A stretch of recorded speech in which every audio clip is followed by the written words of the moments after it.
Okay, we're going to get started. Hi, everyone. I'm Assemblymember Bauer-Kahan, and we are here to talk about fire safety and wildfire season. Given California's devastation by wildfire in the past few years, it's no surprise that it's one of the legislature's and my top priorities to make sure that we are mitigating all the wildfire risk here in California. With this year's fire season fast approaching, although I swear every year fire season gets longer and lasts for more of the year, areas within our district continue to be at risk for wildfire, as many of you know, particularly the wildland-urban interface areas, including those in La Miranda. My guests today are Chief David Winnacker, Fire Chief of the Moraga-Orinda Fire District, and Fire Marshal Bachman of Contra Costa County Fire District, which includes Lafayette and Walnut Creek, which obviously includes Rossmore. So thank you both for joining me today and talking about this incredibly important topic. Before we get into talking with our fire chief and both of our fire chiefs, I guess I should say, I want to just give you a quick update about what we have been doing at the state level to prevent wildfires and do our part in really making sure we're prepared. As I said, it is one of our top priorities at the state level, and we are putting significant resources in the budget towards improving wildfire response as well as resiliency, making sure we are preventing as many wildfires as possible. I often talk about how this is an issue both for the safety of our communities, as you all well know, but also for climate change. It is one of the most significant, if not the most significant, sources of emissions right now are devastating wildfires. So we really have to prevent these wildfires, keep us in our homes, keep us safe, and fight climate change. So we have put incredible investments into fire prevention and vegetation management on both public and private lands, community hardening to improve resilience, workforce training, and an economic stimulus in the forestry sector. Much of the plan's basis was built with improving defensible space inspections, which as an Orinda resident, I hear Chief Winnacker talking about defensible space all the time, so I know the importance of it. Home hardening, market development of wood products, fire prevention grants, and forestry workforce training. The plan really focuses on the need for fire prevention beyond our forests. In all of our communities, and it dramatically increases those grants to ensure we have the money to do so. And, I'm really focused on making sure we get as much of that grant money here in our district. I know it's really critical. I live very close to the Moraga-Orinda fuel break, which came out of a CAL FIRE grant. So we need to do more of that work to make sure that we are prepared for the wildfire season. We've helped fire districts get the funding, as I mentioned. Fire breaks here, but in the hills is one of those examples, and we're continuing to work with our local chiefs to make sure that money gets where it needs to be. I also introduced legislation really focused on utility-caused wildfires, making sure we are doing everything we can to prevent PG&E from starting wildfires in our communities and others. So in partnership with Chief Winnacker, as well as the chief in the San Ramon Valley, we introduced a bill that would ask our utilities to notify every fire district when they're doing hot work that could cause a fire in a high fire zone, so that our fire departments, who are the ones who have to put out that fire if it starts, are prepared to be pre-positioned and ready to fight it. That's a 2-year bill. We'll continue to work on that, but I know that both the Moraga-Orinda Fire District and San Ramon Valley have those ordinances in place ready to protect you, but we want to make sure everyone has that information. We think it's really critical. I'm also working to make sure that PG&E is more responsive and has to do the work they need to do on vegetation management. We know it continues to be a source of wildfires, and we need to be ensuring that there is enforcement of the regulations that tell them they have to harden our lines and keep us safe. Providing safe, reliable energy is the job. Let's make sure they do it. So we'll continue that work.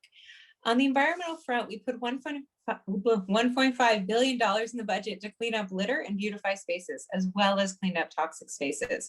So we really are investing in our environment and making sure it is clean and ready for your use and enjoyment.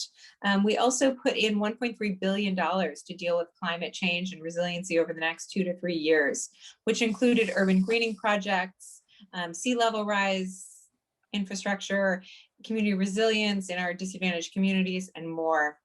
We also, again, put a ton of money into wildfires and responding. So $700 million in wildfire emergency management, $39 million in one-time general fund for the CAL FIRE surge staffing. As you may have read in the New York Times the other day, I think it was in the New York Times, this is costing us a lot of money to fight these enormous fires, and there's a lot of resources. So we're continuing to ensure we're doing it because we want our kids to be breathing clean air and safe in their communities. $8 million went to positions for wildfire forecast and the Threat Integration Center, really able to better know how to pre-position and be prepared to fight these fires. 150 million went to one-time general funds to develop community resilience centers. So making sure that we're prepared if we do need to help people out. So that's just a little bit about what we're doing in Sacramento, but what's happening locally is so important to our safety. And that's why I'm so happy to have our two guests here today to talk about what's happening here locally and what each of us can do as a community member to keep our community safe for all Californians.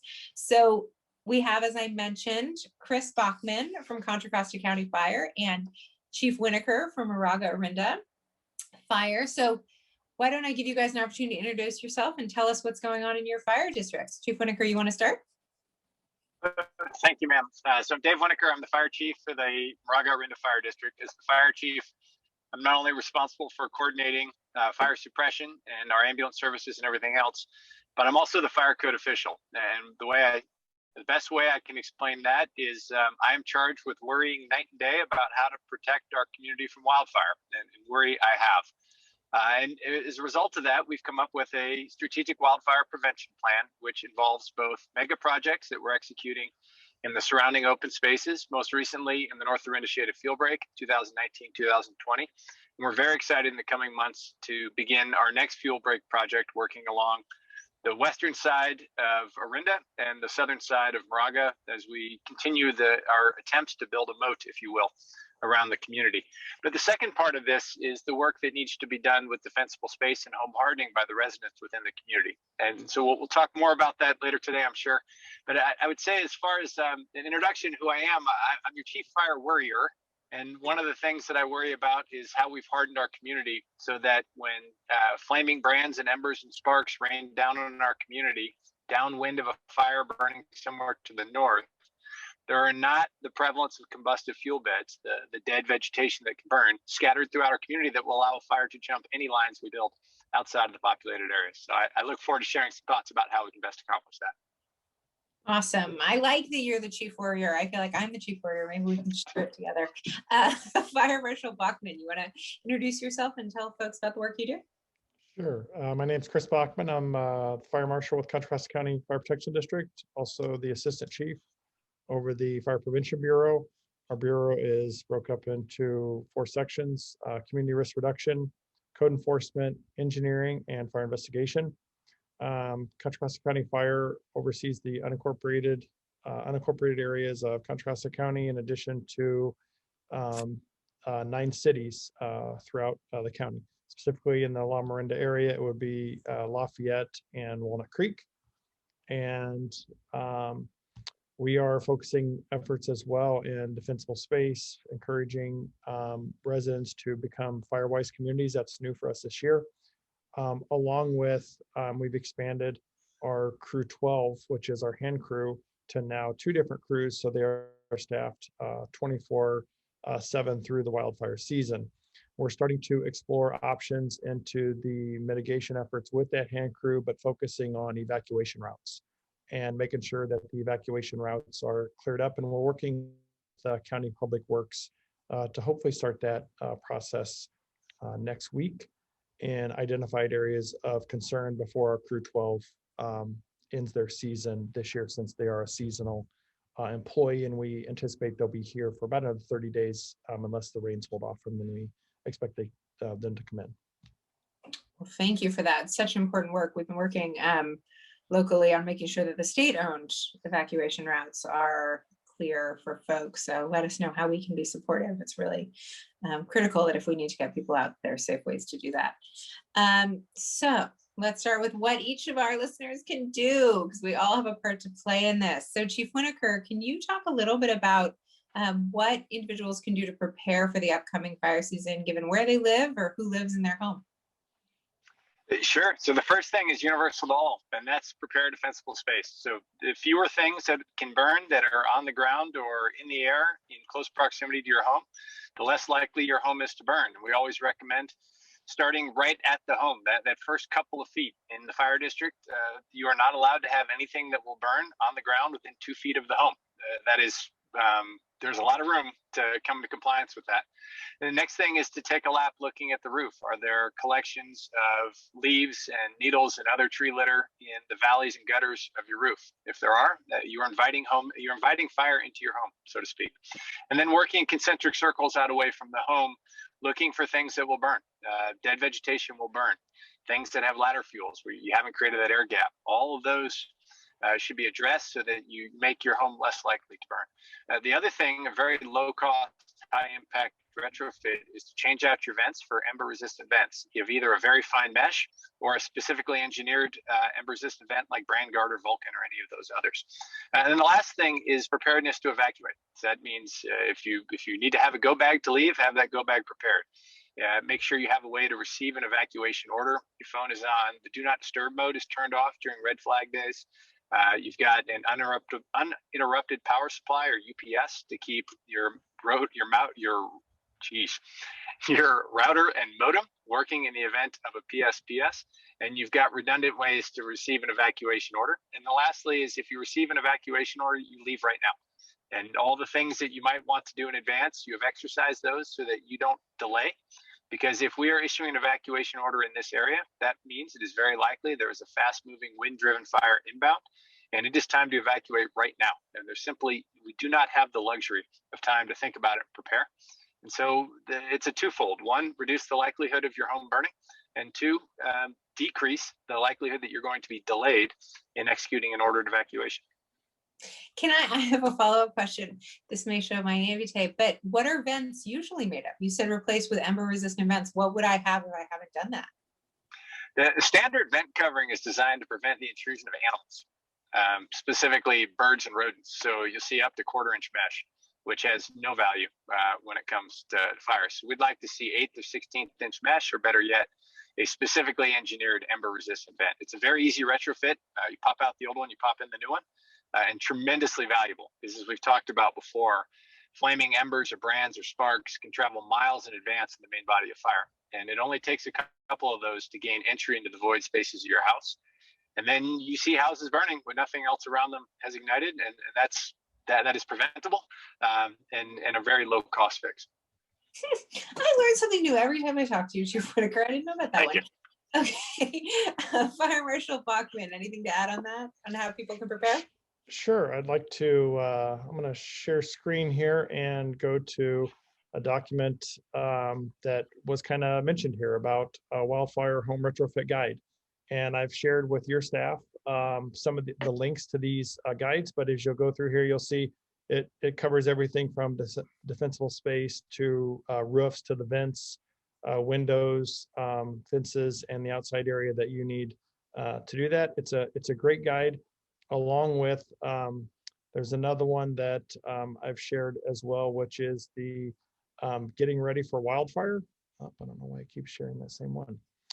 That first one, they just put the link in the chat for anyone. Okay, yeah. So the other one is the getting ready for wildfire. That's the site that CAL FIRE really promotes and pushes that a lot of these documents are on, that talk about the defensible space. There's some great diagrams on there that really talk about the different zones and the 0 to 30 feet, and then the 30 feet to 100 feet, about the areas and how you can trim up your trees and provide that space so it doesn't create the ladder fuels as it's if we have a ground cover fire coming across a hillside. So great information to add to what Chief Winnacker had mentioned. I think there's some good visuals in there to help put that into perspective for our viewers if they click on those links. Awesome. Yeah, I thought those diagrams were extremely helpful. I had heard this ladder fuel concept a lot, and I didn't understand it. And then I saw those diagrams, and it really helped me understand what it was I was meant to do outside. So it's helped me do the work. So take a look at those links, because I found them helpful. I also know that there's, if I recall, and again, I apologize, Fire Marshal Bachman, being in Orinda resident, I know more, but Chief Winnacker, you put out YouTube videos a few years ago, right? That educated on how to do that, didn't you? Several. It's a lot of watching me talk, but we tried to really break down some basic concepts that we found we were losing people on what to us was a basic concept, but they needed a visual. So there are several videos available on our website under prevention. One of them even has a little banjo music. You'll know you're on the right one when you hear that. Well, that's fun. Yes, no, I know this seems obvious to you guys, but for those of us that aren't in the business, it really wasn't clear to me what I was supposed to do. And I recall those videos being super helpful. Okay, so, we're still in the pandemic. So that obviously affects what one thinks of when they think about evacuation and how to prepare for the fire season. How is it affecting your preparation? Fire Marshal Bachman, you want to start? We've adapted very well to it, and even on the large scale incidents. So I was deployed out. I went on the Dixie fire, and at those, I mean, there's extra precautions that are put in place, extra hand washing stations. When most of our work takes place outside, so we don't need to mask up outside. But if you're on the fire line, you're going to be masked up from the smoke anyway. If you're inside a building, then we're taking extra precautions with the social distancing and masking up. But as far as if anybody's showing symptoms, they're getting tested immediately. And the event that I was on, and even locally on our agency, it hasn't had this major impact with our staffing levels where it's affected staffing in any means. It's just required us to test more frequently and make sure people are vigilant about the recommendations, how to prevent the spread of COVID. Yeah, thank you for that. Anything to add, Chief Winnacker?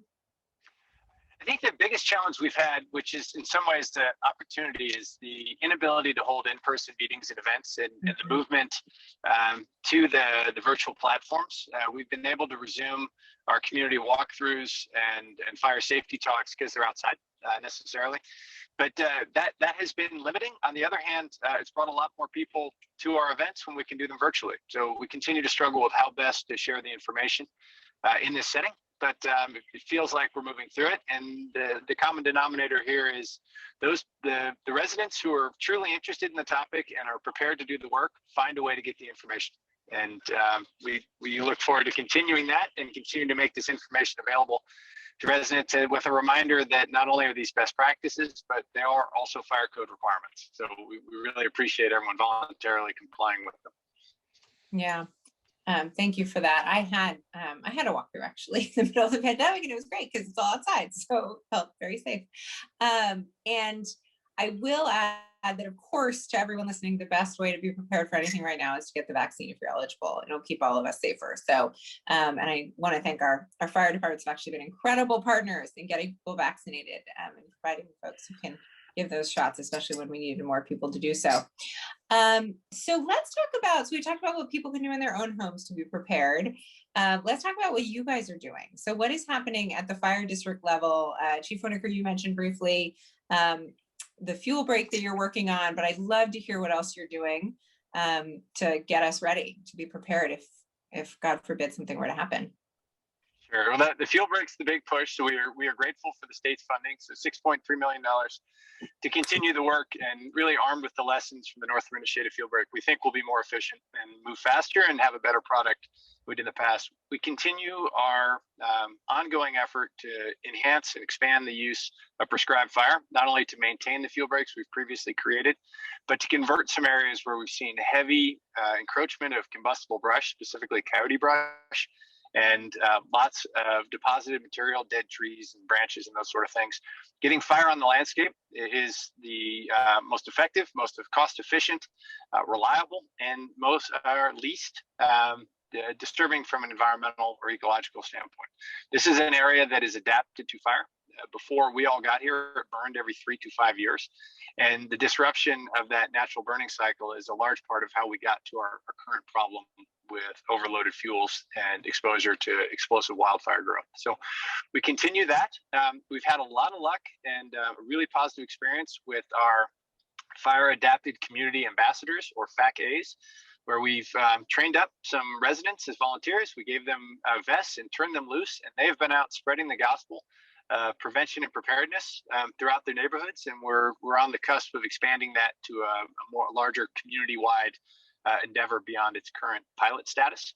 And then lastly, we continue to work with our partners in PD to make sure that we are well positioned to execute an efficient and timely evacuation should we have a large fire. The simple reality, and it pains me as a firefighter to say this, but there are and will continue to be fires that are too big for us to put out. And when that occurs, our focus shifts 180 degrees from firefighting to evacuation.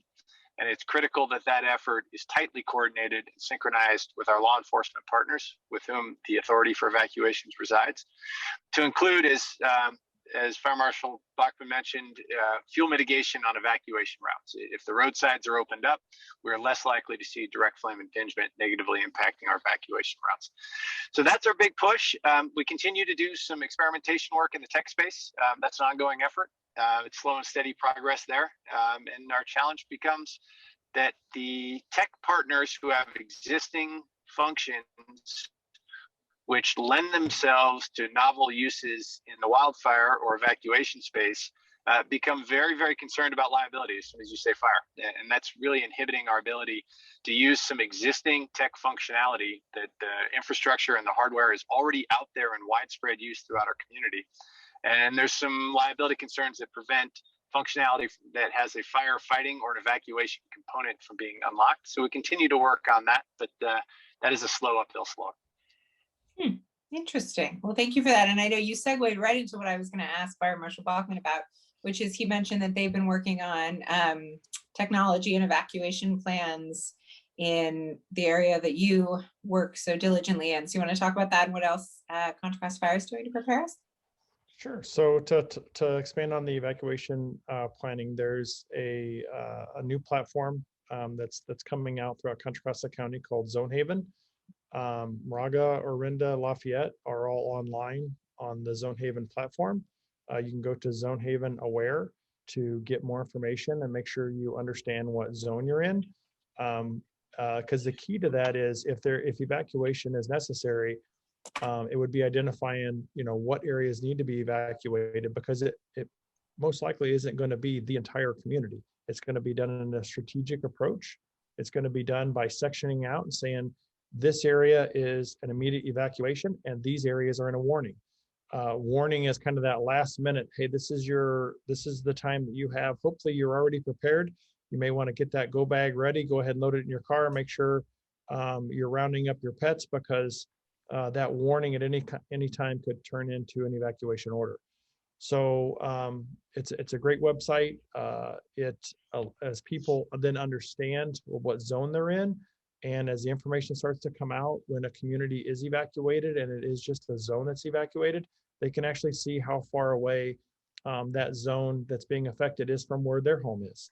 So it will let them evaluate evacuation routes, ideas as far as which direction they're going to evacuate to. When that order comes out, directions will be listed with that.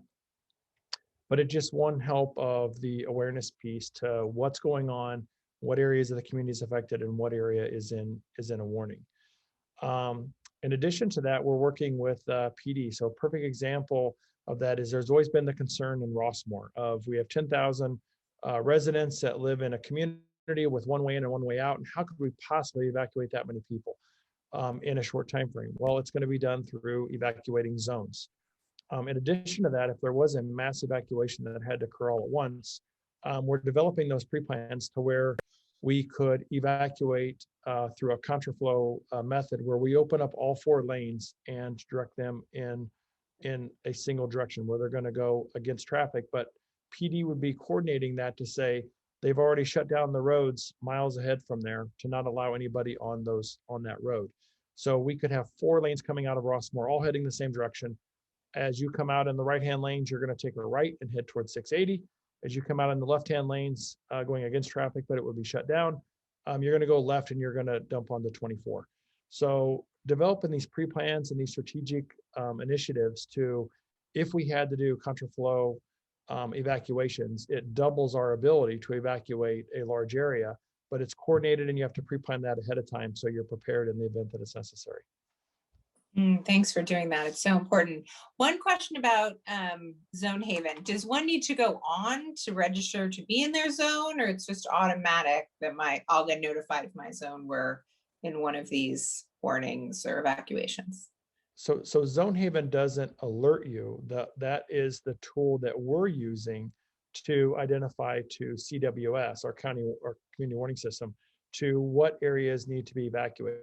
So when they push the button and say, let's evacuate this section of Rossmore, this section of Lafayette or Moraga or Orinda, it's very clear of, here's the zones. Before these zones existed, it was always, okay, I got to give you 4 different coordinates. I got to give you a north of, south of, east of, and west of. And it was drawing that line, and they had to kind of geofence that area and then push that message out. Where now it's a very clear communication. If we're saying the IC and law enforcement are in a unified command, they've just made a decision that we need to evacuate zone 4, 5, and 6. It's very clear. It's understood. This is the area that needs evacuated. And then that message gets pushed out through CWS. Got it. And this actually segues perfectly into a question we got from Edith, which was that she has her cell phone on for alerts, but does she need to just subscribe to something to get that alert? Or are the evacuation alerts on the landline? And I think my understanding is that Edith needs to go to the CWS website in Contra Costa County to sign up, and you can sign up on your landline and your cell phone. Do you want to add something to that, Chief Winnacker? Well, I did, yeah. So the landlines, CWS knows where the landlines are, and landlines automatically ring.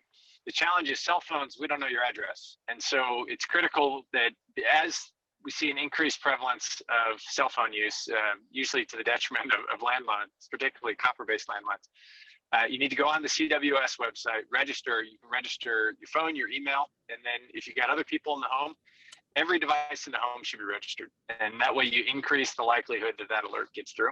So that the landlines, reverse 911 works for those. The importance of registering has to do with all those electronic devices that have largely superseded the landlines. Got it. And hopefully I'm sure my staff can put the CWS link in the chat for everybody so you have it. It's the community warning system. I think most of our listeners are from Contra Costa. They are county based. So if you're an Alameda County resident, you need to go to the Alameda site. For Contra Costa, you'll need to go to the Contra Costa site and sign up. But super easy. And like the chief said, you can actually sign up for multiple numbers at once. But it's really critical you do that. And then I will say that one tip I learned, we did a little short form video with the head of CWS, was during red flag warnings, I turn off my do not disturb at night. Usually I turn my do not disturb on so people like my brother don't wake me up in the middle of the night. But last night we had a red flag warning, so I turned it off knowing I would get whatever alerts I needed. So that's really critical. You can do that, or on the CWS website, they'll have the phone number that you can add to your phone to put in your favorites so they get through in the middle of the night if you are on do not disturb. So a couple of good tips I got that I'll share with you. So a question from, this is a good question on evacuation. Somebody asked, if our neighborhood receives an evacuation order, how will we know where to drive, and what if there are traffic jams? So you mentioned, Fire Marshal Bachman, right, that some people are going to be expected to go one direction, some people are going to be expected to go another direction. How do people know where to go when they get that evacuation order? So the goal is when those evacuation orders go out that there's directions with it. And that's why maybe the very first initial, we'll say on initial attack, if an incident commander is on scene and they're like, I need to start an evacuation of this subdivision because the fire is right up along the back of these homes. In that very first notification, in that case, there may not be we'll say directions of where to go or if a shelter has been opened up.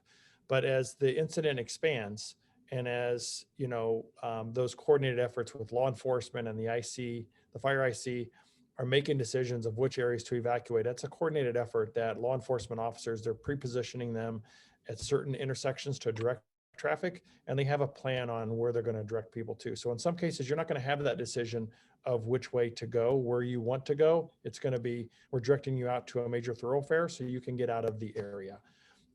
But the goal is that when those CWS alerts would go out, that it would tell you to evacuate to a certain location or which direction the fire is coming from to evacuate. So make sure you know your area, make sure you have several ideas in mind of where you would evacuate to as far as another community. But the goal is that law enforcement officers would get on scene and start directing traffic down the major thoroughfares to keep traffic moving in an orderly fashion. Anything to add, Chief Winnacker? It's slightly different in the fire district just because there are almost no areas of Moraga or Orinda where you have multiple ways out. And so our general statement is you follow the path, your normal commute path to get to the freeway. There are no areas within the community where you can evacuate. There's nowhere in Moraga or Orinda to where you could evacuate in the event of a fire that is large enough to cause evacuation orders to go out. So if you receive an evacuation order, you should follow the shortest route from your home to Highway 24, and then you should go somewhere else. And that somewhere else, we'll certainly work on that, but our first priority is getting people out of harm's way.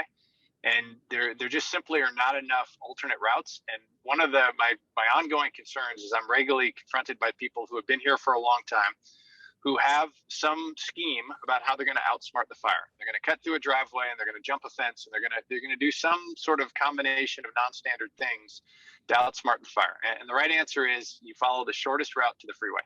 And that shortest route is your normal commute traffic.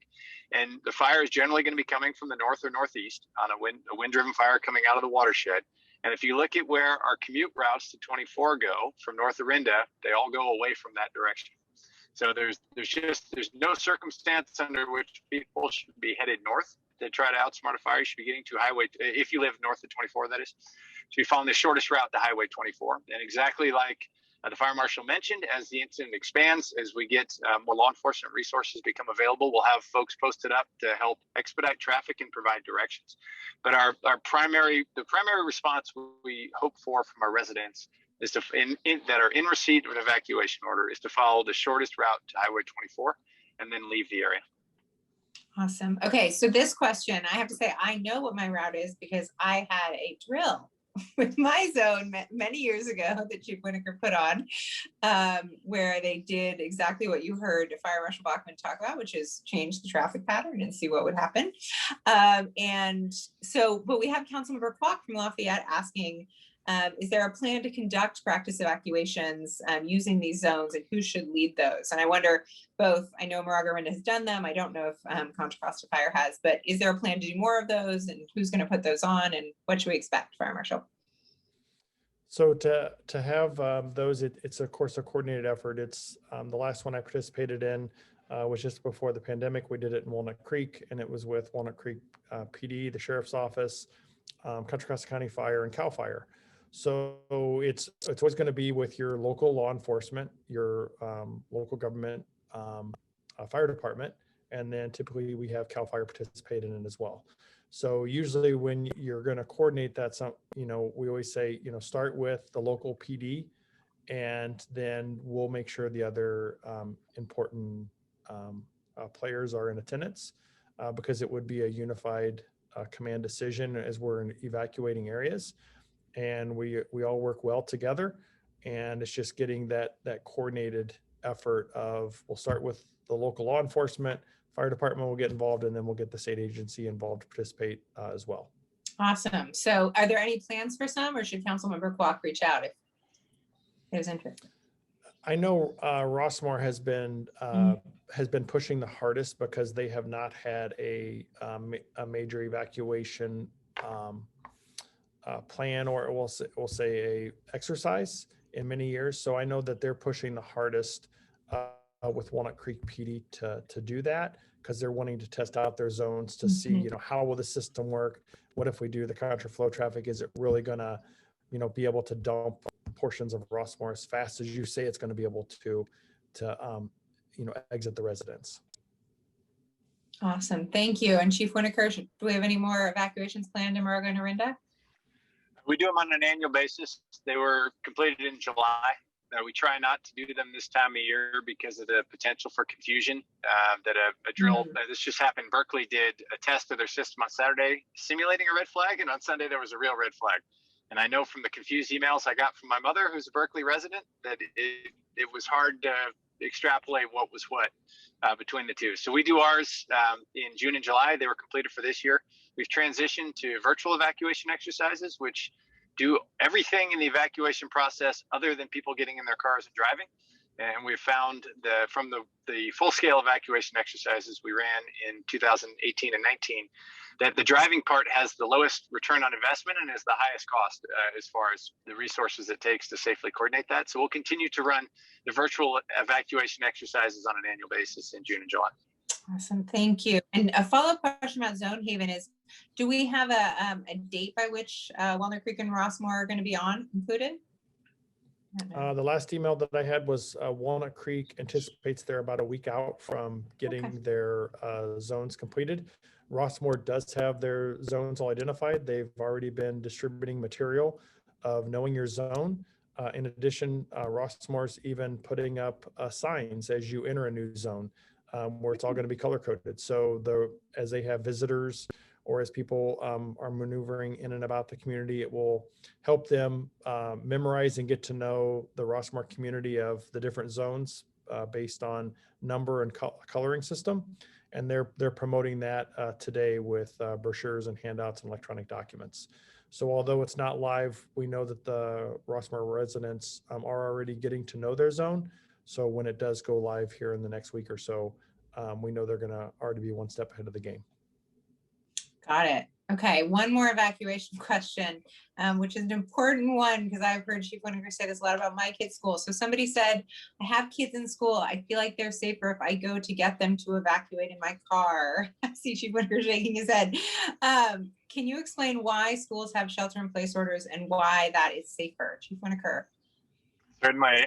I'll defer to the site-specific safety plan for specific details, but in the abstract, if you picture the challenge of pickup and drop off, particularly at an elementary school, and the congestion and the confusion and all that, and then take that environment and put it X10 or 100 or 1,000 as far as the chaos that would reign if there was an attempt, an uncoordinated, unscheduled attempt for every parent to retrieve their child. That's going to do two things. One, it's going to move the children out of the structures where they're sheltering in place. And two, it will limit our ability to get firefighting resources to that site. So I can't speak for everywhere, but at least every one of the site-specific safety plans I've signed off on in Moraga and Orinda involve sheltering in place, parents not coming to the school, and a fire engine or engines, depending on the site, being dispatched to protect that site, protect the children. And then a planned move to a safe site where there will be an organized reunification of parents and children in a manner where there's accountability and it's a safe transfer and it's an organized thing. I know this is a big ask. I have young children myself. I know it's an enormous task of a parent to expect someone else to protect your child in that moment of need, and the deep instinct we have to go take your child to safety. But I'm here to tell you, your child will be more safe sheltered in place with a fire engine posted up. Those firefighters will dig in and come high or hell water, they're going to protect that site. But they can only do that if they're there.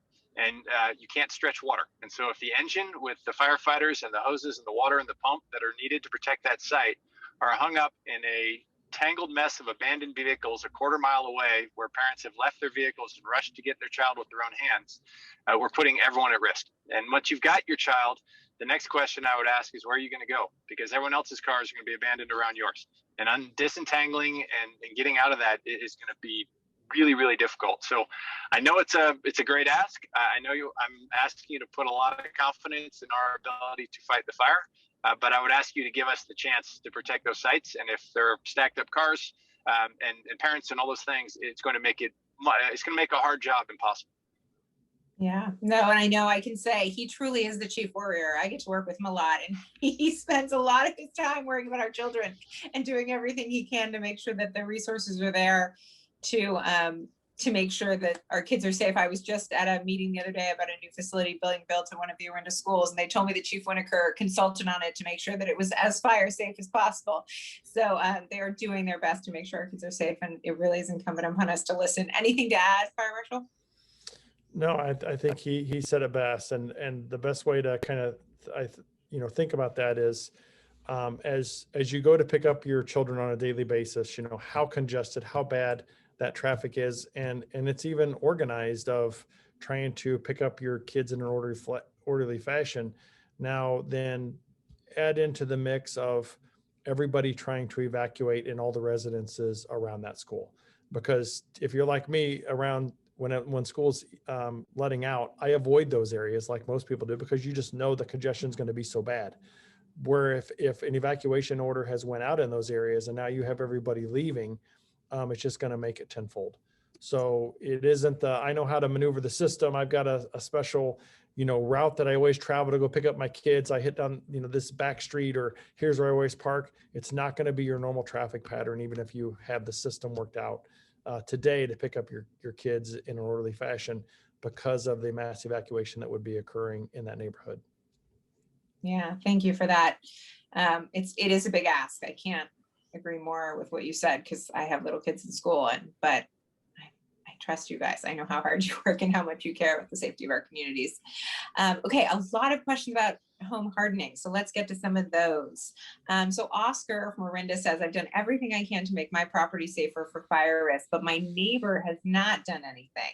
And there are dead trees and bushes everywhere. What can I do? Since it's an Orinda resident. Send us a complaint, sir. If you go to our website, on the top right, it says, how do I? Among those are fire code violation complaints. It's a form you can fill out. It'd be very helpful if you put any pictures that you're able to provide. A cheerful young person in a polo shirt will show up within 3 to 5 days. They will conduct an assessment. They'll confirm that there are, in fact, fire code violations there. They'll engage in an interactive and collaborative process with the owner to make sure they understand what the fire code requires, and they will leave a 30-day notice, letting the folks know they have 30 days to correct the violation. So we ask that if you are able to talk to your neighbor, that's tremendously helpful. Have a talk with them about the importance of fire safety. If you can't, or they're unreceptive, or whatever the case is, file a complaint, and we'll send one of our fuel mitigation specialists out there to do some education and outreach. And if that's ineffective, then we evolve eventually to the citation process. And the link that Chief Winnacker was talking about is in the chat. Fire Marshal Bachman, anything to add in your territory?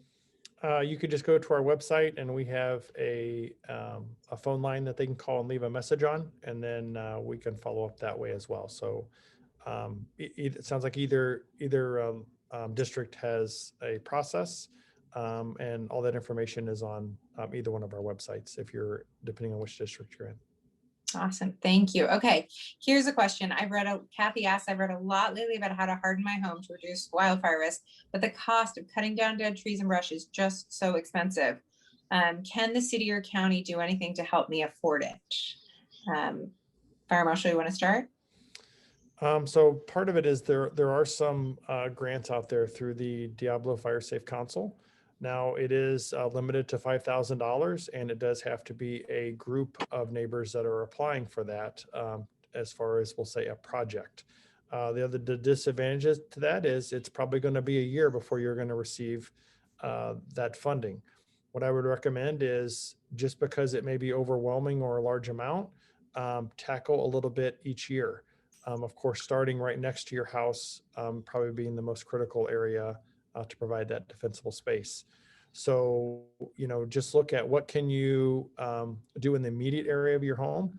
And it may take you 2 or 3 years to accomplish what you're wanting to accomplish, but every year you wait, it's just, going to get that much worse. The only thing we do ask is, of course, on red flag days, is to try and limit. That's not the time to be working on your mitigation efforts. If you were to, be cutting stuff back and you were to create a spark and start a fire, the results could be catastrophic. So not doing that mitigation on those red flag days. The ideal time is, of course, the mitigation efforts are in the off season, but we don't want you to ignore it now. Make sure you're watching all the dead vegetation that's starting to drop, keeping your gutters cleaned out, keeping the dead leaves away from your property, and all that handwork that can be done even on the windy days. Thank you. Chief Winnacker, anything to add on this? There are very few programs designed for residential fuel reduction, and I would say with slightly unapologetically, it's part of the cost of home ownership, and it's what you do to protect your property and your investment and your life, and then your neighbor's property, their investment, their lives, and it's a community-wide effort, and I think it is just part and parcel of being a property owner in this area. Yeah. Here's one about roofs. I read recently about how the Wilder Ranch House in La Miranda had a roof replacement from shingle to composite roof in order to reduce wildfire risk. Is that something I should consider for my own house? Absolutely. If anyone still has wood shake roofs, they have not been legal in California in over 20 years. That means your roof is old and sun-dried and highly combustive. If you look at for any fire history buffs, if you look at the destructive fires in Malibu and Southern California in the 60s, those are almost exclusively spread by fires landing on wood shake roofs, which are gigantic receptive fuel beds. If you have a wood shake roof, that would be an excellent candidate for replacement with a fire resistant roof assembly. Got it. And what's the best fire resistant roof, or they all treated equal? So I will defer to the fire marshal because they come with a fire rating, but the better it's on the box. The better rating means it's less likely to burn. Got it. Fire marshal, can you help enlighten us? Either your tile roofs or a metal roof. Obviously, metal doesn't burn, so I really like the metal roofs. But look at the rating of what your rating is for your roof when you're speccing that out or when you're pricing it. But it's the worry with that is the ember cast, and some people feel that just because I'm interior and that maybe they live in the middle of their community, that they're really not worried about it. But you got to remember, ember cast can travel well over a mile from where the fire is currently at. So you have these real windy days, and imagine now that you start getting ember cast dropping a mile away, and when it's dropping in gutters or dropping onto these wood shake roofs, or as Chief Winnacker mentioned earlier, it's getting through the screens and the vents of your home, then those embers are getting up into your attic and starting a fire, and the fire may be a mile away. So taking those extra precautions and making sure that you're prepared for possible ember cast could occur, not just if you live right on the edge of the interface or right on the edge to open space that where the fire might be coming from. And just to close that point, if I may, the roof construction is important, but to the fire marshal's point, what's sitting on top of the roof is equally important. And if you have a metal roof, but there's 6 inches of pine needles on top of it, you no longer have a fire resistant roof. So that good maintenance to remove needles and leaves and other things that have deposited, they typically accumulate in the gutters, valleys, those areas. So getting up, particularly this time of year, say on a monthly basis, and cleaning those out so you don't have a bunch of things that will burn collected on your roof.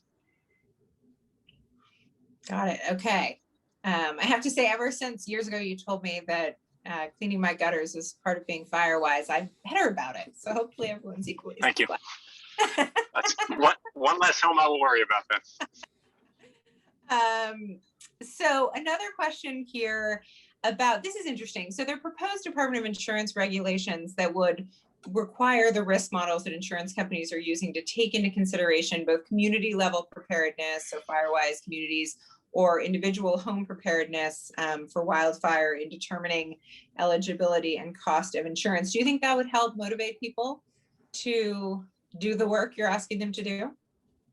If whatever word is more emphatic than yes, I select that one. Absolutely. So I think the challenge here is how do we align economic incentive with good behavior? And so if you know that you are either going to lose your insurability, which has tremendous impact, or the cost of your insurance is going to go up dramatically, and there are a list of low-cost measures you can take that will not only reduce the likelihood of your house burning down and your life being threatened, which is an abstract risk that you may never actually be exposed to, but if you can marry that up with a very real risk, right now, real risk that is not abstract, of either losing your insurance or the price of that insurance going up, I think that's a tremendously effective way to compel good behavior.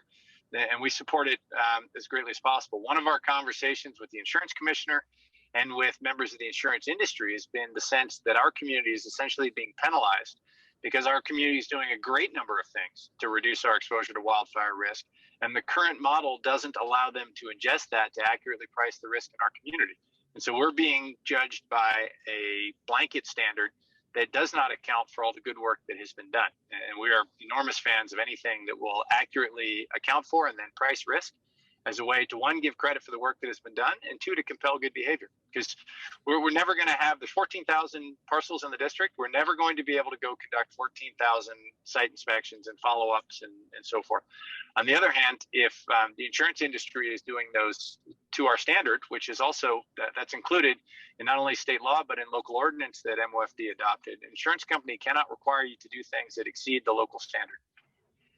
They just can't. So we believe our local standard is the right one, supported by finding of fact. We believe in it. It's a matter of how do we get everyone to comply with it. And if the accurate pricing of risk and associated encouragement to comply with the fire code is in the works, we support that wholeheartedly. Yeah, it seems like basic economics, right? I live in a community that's really come together to be a fire-wise community, and it's really nice that it's happening just because we're neighbors and we, want to mitigate the risk, but the economics would obviously help. Here's a question. What is the relationship between the drought and your current ability to fight fires? Or is the limited water make it harder in our local area? Yeah, there's no limits on the amount of water we have available for firefighting. That is not, there's no drought impact there. What the drought does do is exacerbate all of the other factors by making fuel, when vegetation is drought stressed, you see lowered live fuel moisture levels, you see increased numbers and a quantity of dead fuels, and therefore there are more things in which a fire can burn. So I was having a conversation with someone the other day, and they were giving me puzzled looks until they connected the dots that when I said fuel, I was really talking about plants, because that's how I see the landscape. I don't see it as a bunch of vegetation, I see it as a bunch of fuel. And so what the drought is doing is making more vegetation susceptible to carrying fire. And so the impact of drought is that there are more dry things around us, and when we're surrounded by more dry things, there is a greater chance of a high intensity, fast moving fire that would exceed our capacity to suppress it. Got it. Okay, one last question for Fire Marshal Bachman. I know you have to run, but this is an interesting one. Somebody said they're a 2-car family, and the evacuation plan in their neighborhood said they're only supposed to take one. Is that true? And what do you have to say about that? That's the recommendation, is to take one. But I mean, if you need 2 cars to get everybody, out, let's say you're a family of 6 and, both your vehicles are only 4-passenger vehicles. Well, we understand you have to take 2 cars, but if you have an SUV or a van that hauls 6 and another car that hauls, 4, we're going to ask that you please consider your neighbors and everyone else in your neighborhood, getting out in the traffic patterns, that if you can, get in the vehicle that will hold the entire family, then take one vehicle and please leave the area immediately. And if something were to happen, to your vehicle or to your home, it's insured, and hopefully you've grabbed your essentials, the go bag with those important documents that you need to get out in a very timely manner. If you're concerned about, wanting to take a lot of personal items and taking 2 vehicles, then we would recommend you're doing that well in advance of the evacuation warning or the evacuation mandate. That's done either in the warning piece, or you just go ahead and leave the area when these red flag events are occurring. We always tell people that when these major wind events are occurring and the PSPS warnings go out, if you have a family member or a friend that you could relocate for 24 hours, that's keep that as an option if you're really concerned about the area in which you live in. Yeah. No, and I think the question partially asked why, and I think you addressed it, which is traffic, right? I mean, we're trying to get a lot of people out of tight areas, and if we have one person per car, then that's harder to get everyone out than if we're doubling up or more. Anything to add, Chief Winnacker, on that? Just say it's simple math, but if you take 2 cars, you've doubled your impact on the evacuation route. We know we don't have enough surface street capacity to get everyone out as it is, and more cars on the road means more congestion, means fewer people get out. We prioritize life over property, and anything that will get more people out faster, i.e. 1 car, we support. Yeah. Okay. Last thing was Dennis in the Q&A wanted us to pitch the chipper program, which do we have chipper programs in Contra Costa as well? Fire Marshal Bachman? Yes, we did one earlier this year. We teamed up with CAL FIRE. We do not own a chipper, so we teamed up with CAL FIRE to do some chipping efforts in our Firewise communities in the Lafayette area. I believe we did 4 different communities over a weekend with CAL FIRE, and we anticipate to do that again next year, but that needs to be done at the beginning of the season, not in the height of a fire season to try and go out and do a chipping, chipping our neighborhoods. Yeah, I love that program because I know it requires you to get together with your neighbors to, a couple of, I don't know how many houses it is that have to agree to do it, but it really is what brings neighbors together to do this work. So anything to add, Chief Winnacker, on that program? Just to point out, through Measure R, the city of Orinda has a dedicated chipper that can be scheduled through our website. And then in the remaining parts of the district, Bollinger Canyon and Moraga, we offer seasonal chipping in the spring before we shift to inspections and enforcement around June 1st. Awesome. So look out for that in the spring and get together with your neighbors. You can request that. It's a great way to get some work done, and it does cut costs. So thank you both for joining me today and for all of this incredible work, and for everything you do every day to keep our community safe. But now more than ever, we counted on our firefighters and our first responders to keep our community safe. You guys have been working tirelessly through this fire season, and we know that. I know both of your departments have been sent out on these incredibly large fires. As Chief Winnacker said, he's got his picture from the Calder fire right behind him. And so I want to thank you for that. I know it's a sacrifice to your health, to your family, to your lives, and we are so grateful for that work that you do every day. So thank you. And I would say stop worrying so much, but I guess it's what makes you guys so good at your job. So thank you for worrying so much is what I guess I'll say. But, thank you to everyone who came, and thank you for doing your part to keep our community safe. Each of us can do a bit to keep our community safer, and that's powerful. So I hope each of you will do what we've heard today to keep our community safer, both whether it be in preparation or in responding when an evacuation order comes your way, if it does, which I hope it never does.